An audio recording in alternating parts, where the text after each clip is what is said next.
and welcome to Qatar 365, the show that offers an inside look around Doha and the local areas with me, Miranda Ati. On this episode, we're exploring the ways in which traditional heritage can still be seen in today's very modern culture, from the desert to the sea. So what better place to be than Qatar's classic market, Souk Waqif? Coming up, we're camping and glamping in Qatar's desert, finding out how classical craftsmanship is getting a refresh and setting sail on a traditional dhow boat. Thousands of Qataris leave the city each year for a desert escape. Sleeping under the stars is a time-old tradition that's also being adopted by those looking for a little more luxury. Hundreds of winter campsites dotted along the dunes. Every year, the government assigns a camping season and, permits approving, many locals set up their temporary dwelling in the desert. It's an age-old tradition.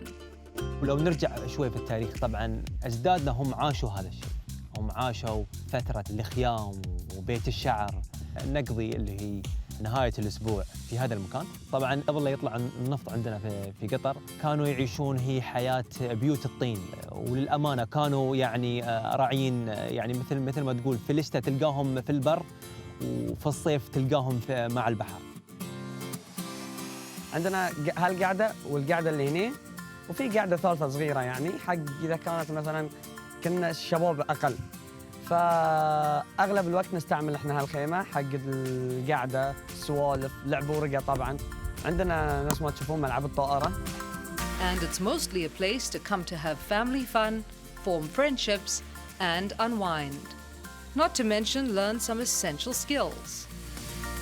الاعتماد على النفس، إنك بتنام في مكان صحراء أو إنك بتنام في مكان يعني في خطوط، يعني المكان خطر يعني. بمجمل الكلام اللي عندنا تستضيف أي كان، لو كان غريب نعرفه أو ما نعرفه، فيبقى المكان مكانه. And from these customary winter camps, we travel over the dunes to another kind of camp near the sea that attracts anyone wanting a similar experience with some extra frills. This camp in Sea Line says it offers 5-star service in the middle of the desert.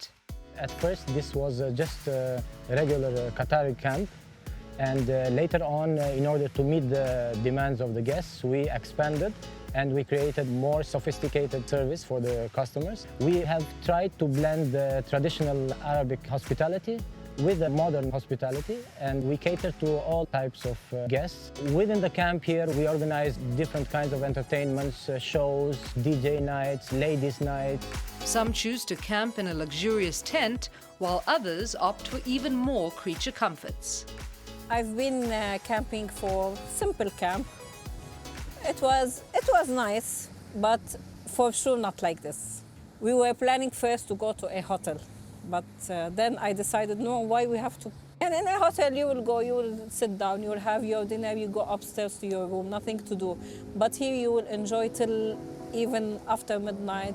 You can enjoy the moon, you can enjoy every moment. While most of these campsites seem to have modernized to accommodate today's visitor, it's the outdoor experience and going back to basics that still attracts both tourists and locals. The ancient craftsmanship of pottery is being revitalised by popular Qatari studio Ceramic Cube, which provides workshops, materials and bespoke pieces. A custom integral to local traditions and culture, founder Hamid Al-Qahtani is putting a fresh spin on Arabic pottery and ceramics. Ceramic Cube was actually a dream that's becoming a reality finally. It's all started 2017 to 2019, where I sought pottery or clay as a release, a de-stressing technique. But then I realized during these 2 years that there is actually no foundations or facilities to support anyone looking to do this trade. You had to get everything from outside, for example, Europe or in the US. So I decided to put it on my shoulders to establish Ceramic Cube. Almost you can think of it as an incubation for anyone who's interested or looking to learn this ancient craftsmanship. What inspires you when it comes to pottery? Mostly my emotions. Sometimes I'll be missing my family and I'll just think about my daughter while I'm making a vase, that like what would make her happy. Sometimes I will be just making shapes that reminds me of the nature. For example, it's windy, stormy, so like I'll try to get some pieces that are just not uniform, wobbly. But yeah, it's mostly based on what's happening around me and my emotions. How are you revitalizing a very traditional art when it comes to pottery here in Qatar? There is a whole huge missing gap that when you tell someone ceramic or tell him pottery, they don't know that they interlink, that's actually the same process.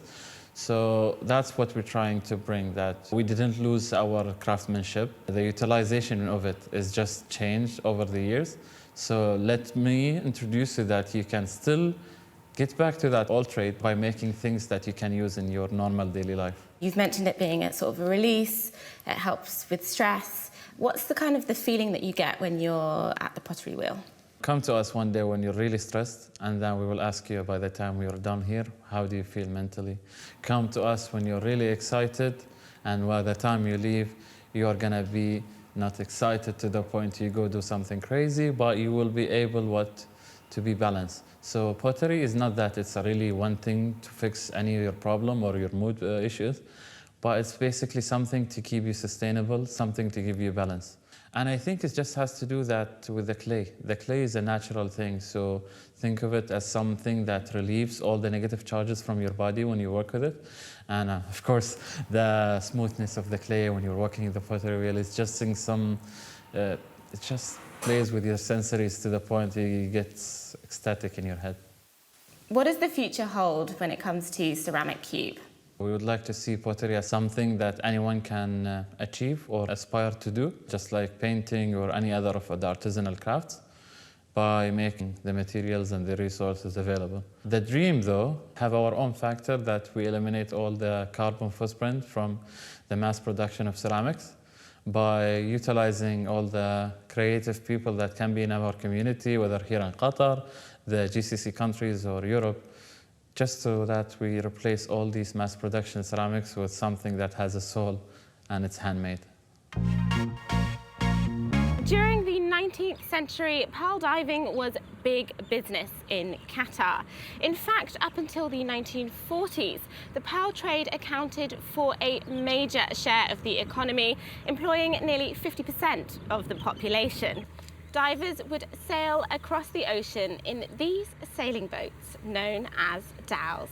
And they remain an iconic sight and a vital part of Qatar's heritage. Against the backdrop of the Doha city skyline, close to the sea, fishermen are practicing long-established customs. Some weave nets by hand. Others whittle wood to create the shape and long thin hull of a traditional dhow. Khaled al-Badra learnt all he knows about boats from his grandfather, who was a captain. The new generations, boys, girls, they don't understand what was happening before. This is very tough life. So we'd like to introduce those items, those parts which are being used actually by them. That includes weights tied around the foot to stop divers from floating, the baskets used to collect oysters, and nose pegs which allow the pearl divers to essentially free dive. Former pearl seller Ibrahim Abdullah has agreed to meet me aboard a dhow to explain how the pearls are separated, sorted, and ultimately priced.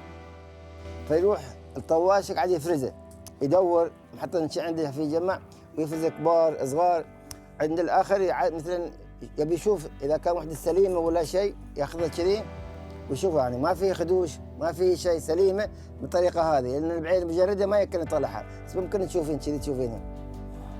Oh wow, it's huge, yeah, I can see. بعدين في هاي المشاخير عشان يحدد الاحجام كبيره صغيره فيحطه وعشان يحدد الاحجام يكتف المشخره هالشكل وحده بعد وحده وحده بعد وحده. مثلا كذي يشخله الصغار يطيح والاكبر حجم يظل. فطبعا اللي هي الكبيره بيكون سعرها اكثر شيء.